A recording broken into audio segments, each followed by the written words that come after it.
පෙම් කවක් ලියූ නුඹ සිත් නහසේ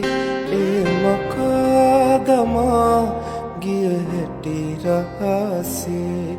නුඹ මෙතෙක් රැඳී මා මනසේ පෙම් පුරාවතක් නිමා කරන්නද මා කෙලෙසේ පෙම් කවක් ලියූ නුඹ සිත් නහසේ එය මකා දමා ගිය හැටි රහසේ නුඹ මෙතෙක් රැඳී මා මනසේ පෙම් පුරාවතක් නිමා කරන්නද මා කෙලෙසේ